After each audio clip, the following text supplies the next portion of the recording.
There's been growing concern about the quality of South African education. Authorities are being hard-pressed to find solutions, especially for the maths and sciences.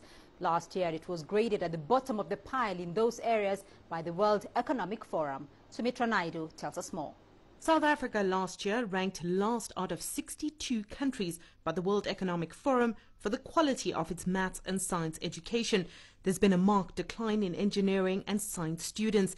At present, only a third of the country's school-going population at foundation level can do maths or are even literate. Yet a strong education system is crucial in growing a country's economy and alleviating high levels of poverty and unemployment. For the first reason is that we have people who can think, and I think that's really important.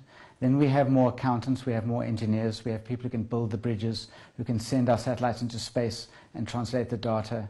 We have improvements in health. I think there's a whole lot of developmental things that come from having people with tertiary degrees, not only in maths and science, and not only university degrees but also vocational degrees. We need plumbers, we need skilled engineers on the factory floor, as well as people who can build bridges. But I think there's a whole lot of economic benefits and a whole lot of social benefits. Under apartheid, black people were not allowed to pursue a maths or science teaching career. The Department of Basic Education has implemented a strategy to improve literacy and numeracy.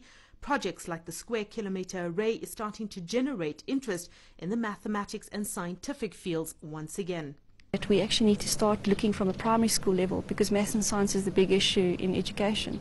So we've provided 35 bursaries, in fact this current year, to schools all around the region in primary school, and then we build them up and mentor them with maths and science, and then try and see how we can develop them and get them into tertiary institutions. So it's not just FET focus or technician level.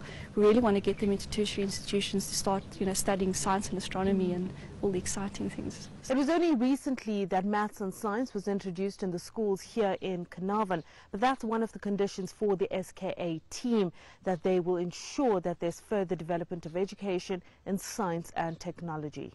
If we want science labs in every school, we are going to have to pay for it. So there is a need to put money where our mouths are. And I think South Africans are willing to do that. If they know that government didn't steal the money, if they know that it went to good science training as well as good science labs, they would do it.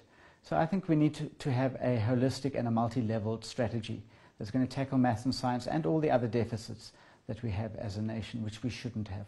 While there is a long road to travel, South Africa should be aspiring to put scientists out in space to find cures for diseases such as malaria plaguing the continent, to be innovating and to maximize its abundance of raw materials and resources.